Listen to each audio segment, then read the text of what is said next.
mapagpalang hapon sa ating lahat. Mag-unbox po tayo nitong binili ko. Flex ko po. Kasi, God's willing, ito na po ang ating huling lycee na natanggap ko po dito sa aking mga amo.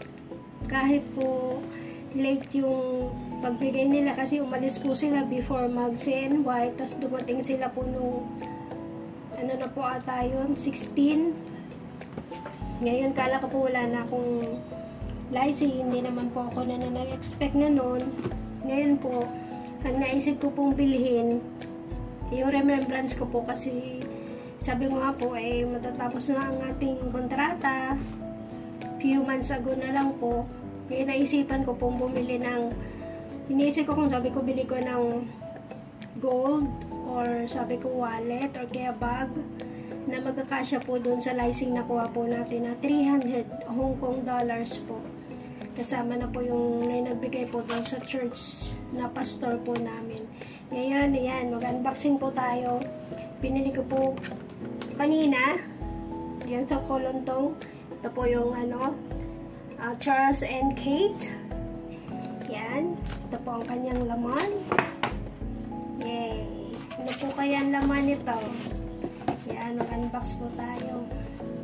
Yan.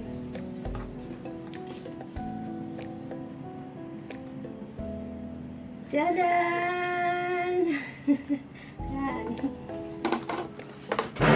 Yan. First time po natin magka-wallet nitong ganitong branded na matatawag. Yan. Ito po ang binili ko para sabi ko remembrance. Pag mamalis na po ako sa kanila. Yan. Isa pong wallet.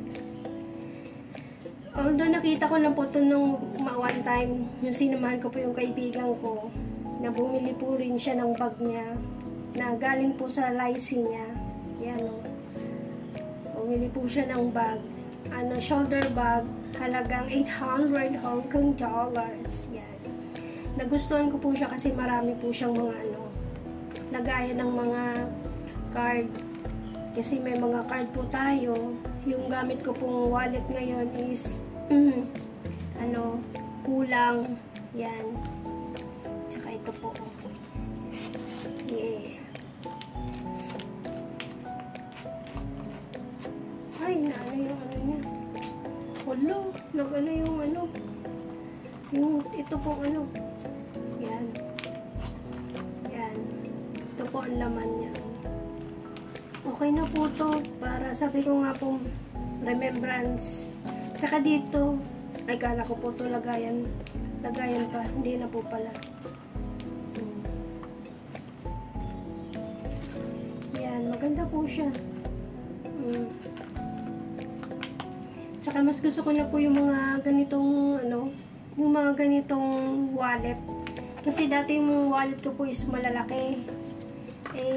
Kaso lang po, nakakaano po ng yan. Tapos ito po ang price. Dito po pa. Basta ito po yung niya. Yan.